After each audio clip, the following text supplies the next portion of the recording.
I've heard that animal experiments are still common in medical research. To be honest, that surprises me.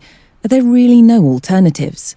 That always depends on the research question. In biomedical science, we usually cannot study humans directly for ethical reasons, so we must rely on models. However, every model can only represent a fraction of reality and has its limitations. That's why we combine different models.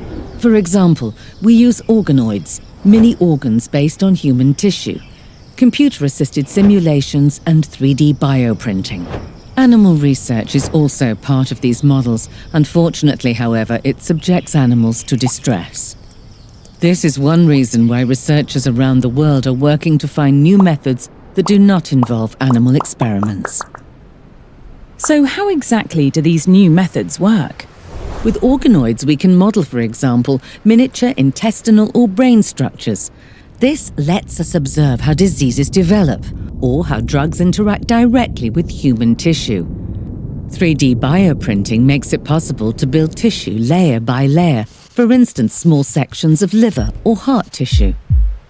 This way, we can test how substances work without using animals.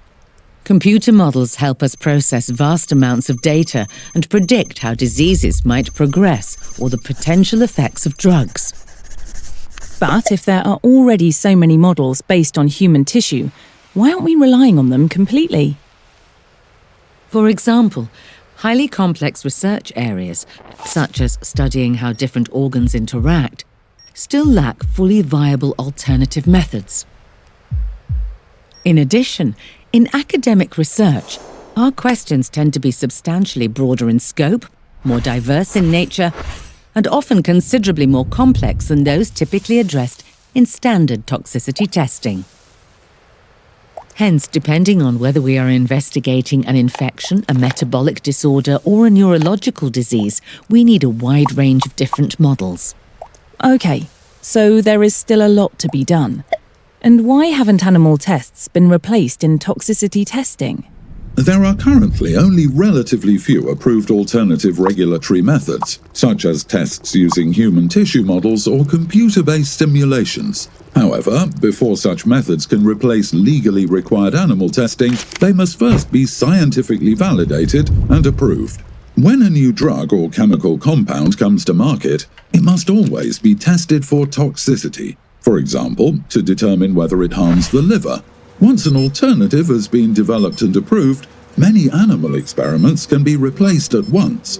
These methods must meet strict requirements, as they have to be both reliable and reproducible. So academic research needs flexible tools for very diverse research questions, while toxicity testing requires strict standards for consistency and reliability.